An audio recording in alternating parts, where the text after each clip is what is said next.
Hi everybody! Second video. We are going to be discussing in this video the Reaganomics topic and the first Gulf War topic that you can choose within the Unit 4 discussion board. Okay, so away we go. Reaganomics. Reaganomics was the economic policy of our 40th President of the United States, Ronald Reagan. Reagan was in office from January of 1981 to January of 1989, so obviously most of the 80s. When Reagan was sworn into office in January 1981, the economy was suffering from inflation and slow economic growth that had plagued both Jimmy Carter and Gerald Ford before him.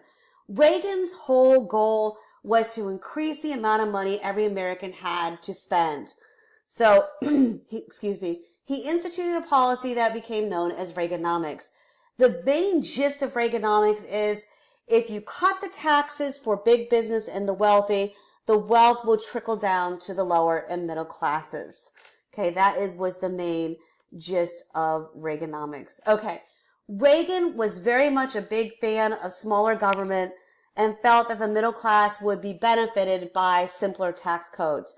He cut about $41 billion from the federal budget, which is huge, most of that being for social programs.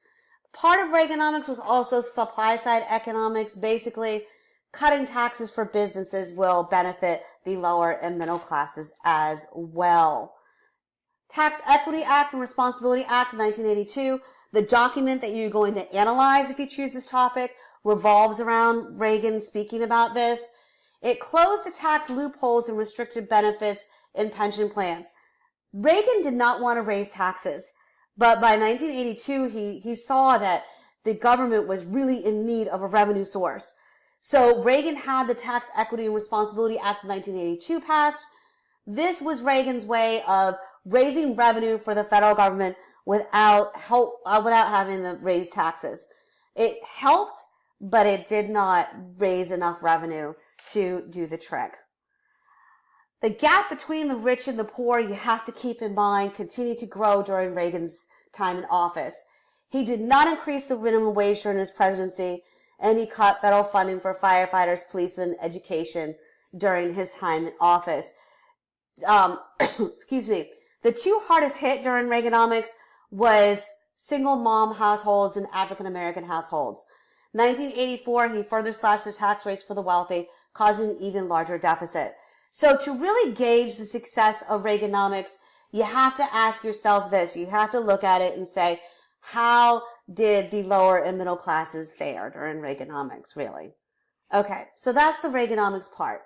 The second topic I want to go over in this short video is the first Gulf War. August 2nd, 1990, had Iraqi forces invade and take over Kuwait.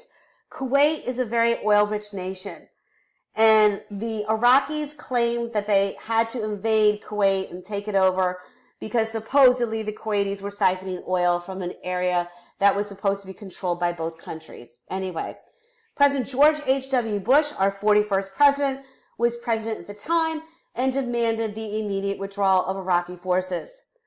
Keep in mind that during the first Gulf War, everybody, that the United States was the head of United Nations coalition forces, okay, and had the backing of the international community. Saudi Arabia was the base for the United Nations coalition forces, and they were more than willing to do so because the Saudis are another very oil-rich nation, and the Saudis felt, well, you know what? What the heck? Saddam Hussein will come and attack us and take over us next. So that's why the Saudi Arabia was more than willing to let the UN coalition forces use their nation as a base. Since the U.S. had previously been an ally of Iraq, Saddam Hussein, the Iraqi leader, felt that the U.S. would not militarily intervene if he invaded Kuwait. He was wrong. Coalition forces quickly liberated Kuwait and headed into Iraq.